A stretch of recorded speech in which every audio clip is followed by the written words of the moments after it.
Well, let's take you back to the nation's capital, where the former Minister of Humanitarian Affairs, Disaster Management, Sadiya Farouq, failed to appear at the EFCC, where she was invited over corruption allegations. Now, let's bring in our correspondent, Sifon Essien. Sifon, what more do we know about the failure of the minister or the former minister to appear? Was there any correspondence from her? Well, we've not gotten any formal correspondence from the former Minister of Humanitarian Affairs, but we gather from sources that she was meant to report at the headquarters of the anti-corruption agency today, but at the close of business that did not happen. Just as you read in the queue, it's in connection with alleged money laundering to the tune of 37 billion naira, for which the minister has said she knows nothing about. And actually we gather that EFCC had arrested a contractor who has now been linked to the minister. The minister has said she does not have any link with the said contractor. In her words, I do not know who the person is, end of quote.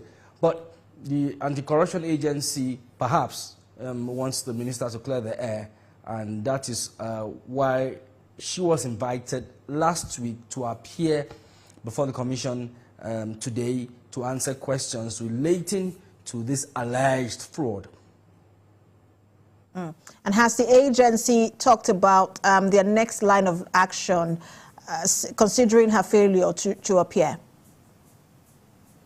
Well, for now, we do not know what the next line of action would be. Perhaps they would extend another invitation to her, and afterwards the agency will now decide on the next line of action. But as yet, we can confirm that as at the close of business, the minister was not at the EFCC headquarters in Abuja.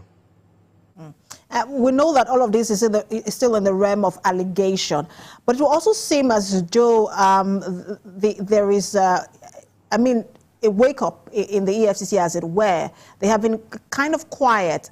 Should we see this as some sort of wake-up, and maybe in respect to the new leadership of the EFCC?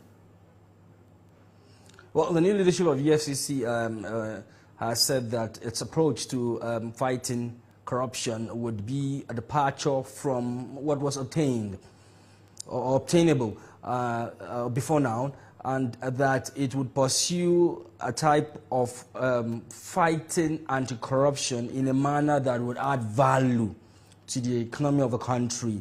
And for instance, not just procuring decisions of court whereby assets would be frozen, and that doesn't add any value to the country. So the new chairman of the EFCC, who is barely 3 months in office, has said he would to a different line of action, and we're actually waiting to see how that would pan out, especially in this instance. So it's more of a change in strategy. Thank you so much, Sifon, for that update. Our correspondent Sifon Essien live for us in the nation's capital.